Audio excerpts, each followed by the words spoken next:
When you look at a piece of chicken on your plate, do you ever stop and think about where it came from? I mean, really think about it? It seems so simple, but the story behind that chicken is, well, it's wild. We're going to unpack how science basically created two totally different super chickens, and in doing that, cooked up a huge modern food dilemma. Let's dive in. Okay, get a load of this. Would you believe me if I told you these three chickens are the exact same age? Just 35 days old. The big one on the left, that's a broiler, bred for meat. The tiny one on the right, a layer, for eggs. I mean, the difference is just staggering. And that difference is the whole point of our story.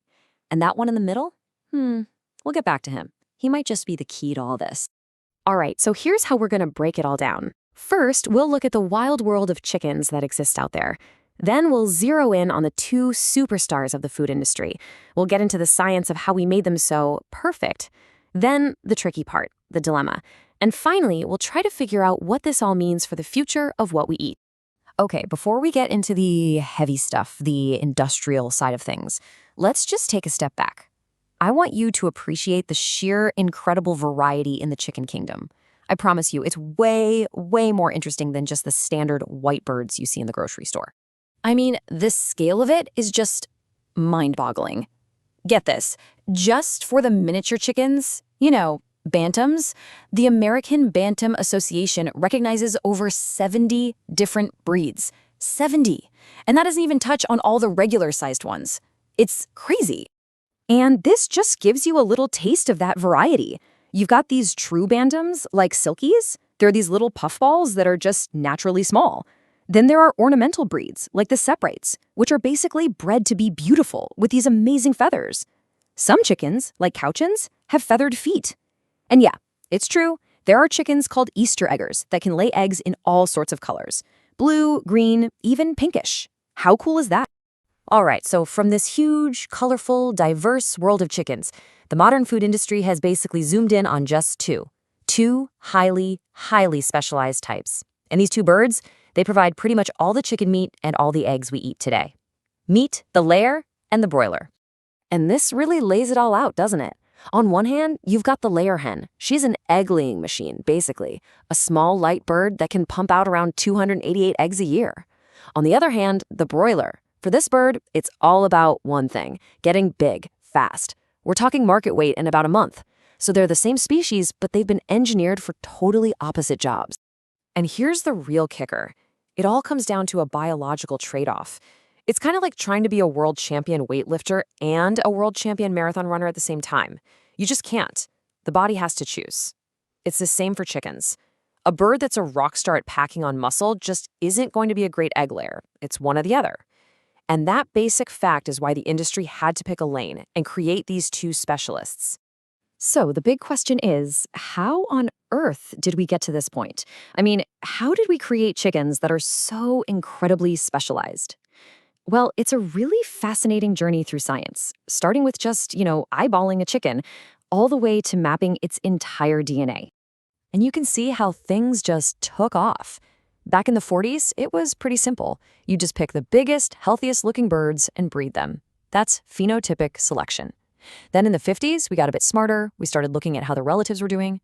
By the 90s, powerful computers were crunching data from whole family trees.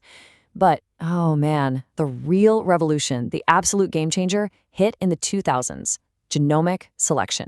So what is this genomic selection? Put simply, it's like having a superpower. It's the ability to look at a chick's DNA right when it hatches and predict its entire future with stunning accuracy. Is it going to grow fast? Is it going to be an amazing egg layer? The answers are right there in its genes, from day one. It completely eliminated years and years of guesswork for breeders. And this is basically how it's done. Scientists take thousands of adult chickens, they track their performance, how fast they grow, how many eggs they lay, and they map their DNA. That creates a massive data set. From that, they build a computer model that can spot the exact genetic markers for the good stuff, like fast growth. So now you can take a brand new chick, swab its DNA, run it through the model, and boom, you get this incredibly accurate prediction of its potential. It really is like a genetic crystal ball. And did it work? Oh boy, did it work. The results are just, wow, look at this. Average egg production per hen more than doubled in 75 years. We're not talking about a little bump here. This is a massive leap in efficiency and food production, and it's all thanks to this incredibly precise science. But, and you knew there was a but coming, right? This amazing efficiency, this incredible success, has a dark side. It's created a really serious ethical problem, a huge unintended consequence of making chickens that are so good at only one thing. And that brings us to the core of the dilemma. Think about it. A female layer chick is valuable because she's going to lay hundreds of eggs. But what about her brother? He's a male chick from an egg-laying breed. He can't lay eggs, obviously, and his genetics mean he's never going to get big enough for meat production. So what happens to him? Well, the hard truth is that about half of all the chicks born in these layer hatcheries are male. And because they have no economic value in this super specialized system, they're culled, usually on their first day of life. And as you can imagine, this practice has become a massive ethical controversy. So what do we do about it? Well, the main solution people are looking at is going back to something called a dual-purpose breed. The idea is to have a chicken that's a sort of jack of all trades. The females would be decent egg layers, and the males would grow big enough, fast enough to be raised for meat. No culling needed. Sounds great, right? But yeah, there's a catch here too, a big one. Just look at this comparison. To get to the same weight as a broiler, the dual-purpose male takes an extra 2 weeks.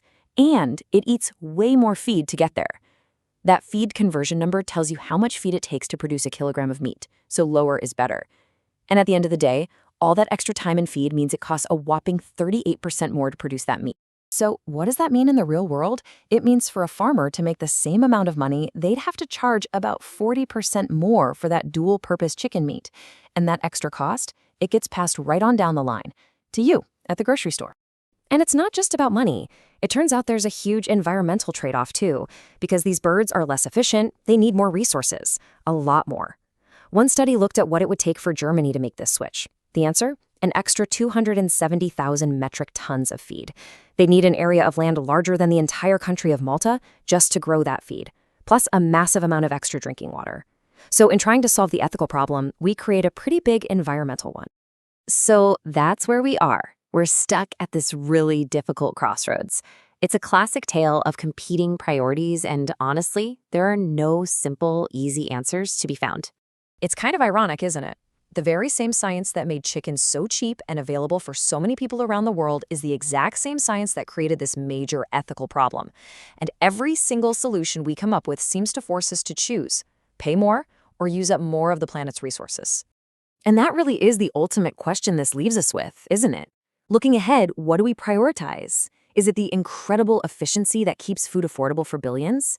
Is it the ethical treatment of these animals? Or is it the environmental footprint of our food system? There's no easy answer here. It's a complex balancing act, and it's a question that we all, in one way or another, face every time we buy our food.